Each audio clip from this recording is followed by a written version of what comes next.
Oke baik, Assalamualaikum warahmatullahi wabarakatuh. Bapak Ibu guru yang terhormat, balik lagi di channel Guru Abad 21 Media Informasi dan Edukasi. Di video kali ini Bapak Ibu ada tiga berita baik untuk rekan-rekan guru di semua jenjang ya. Mulai dari TK, SD, SMP, SMA termasuk yang serti maupun non-serti Bapak Ibu. Tiga kabar baik. Yang pertama, ini banyak ditanyakan juga nih terkait THR ya. Jadi THR itu dijadwalkan cair di April Bapak Ibu, termasuk di awal April. Ini kami kutip dari cnbcindonesia.com, salah satu media nasional menyampaikan THR PNS itu mulai cair 4 April. Nah Bapak Ibu, perlu diketahui juga THR ini akan bertambah 8%. Ini menyesuaikan dengan kenaikan gaji yang sudah diumumkan oleh Pak Presiden Bapak Ibu. Yang kedua, ini untuk rekan-rekan guru ya, yang serti ini terkait tunjangan profesi, dan yang belum sertifikasi adalah tamsil dan tunjangan khusus.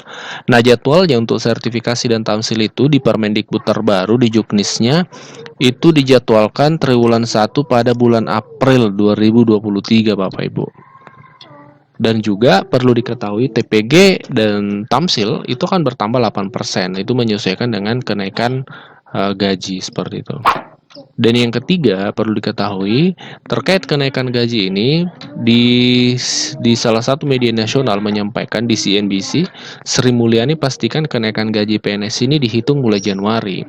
Ya karena kan banyak menanyakan kok Januari belum diterima. Itu pembayarannya nanti secara rapel menunggu peraturan pelaksana dikeluarkan oleh pemerintah dalam hal ini. Jadi peraturannya belum keluar tapi ini akan sudah fix akan naik. Ya tinggal peraturan teknisnya seperti itu. Nah, ini tiga berita baik yang sudah dipastikan di April besar kemungkinan ya itu akan diterima termasuk THR. Kalau tunjangan profesi biasanya di akhir April ya. Biasanya di akhir April sudah ada pencairan seperti itu.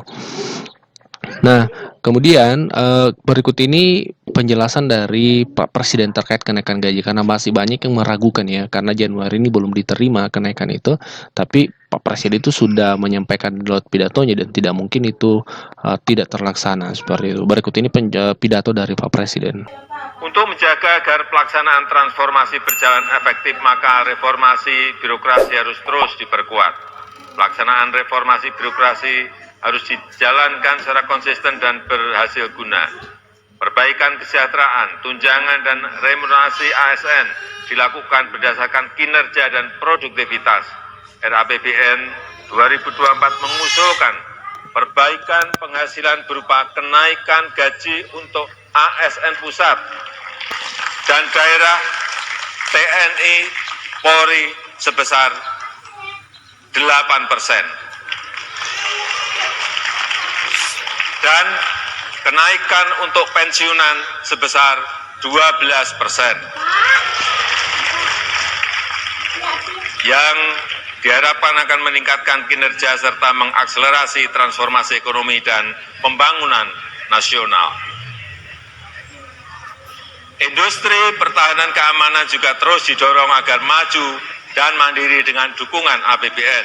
Antara lain dimanfaatkan untuk pemenuhan kebutuhan alutsista secara bertahap dengan didukung industri pertahanan di dalam negeri untuk memenuhi kebutuhan pokok minimum.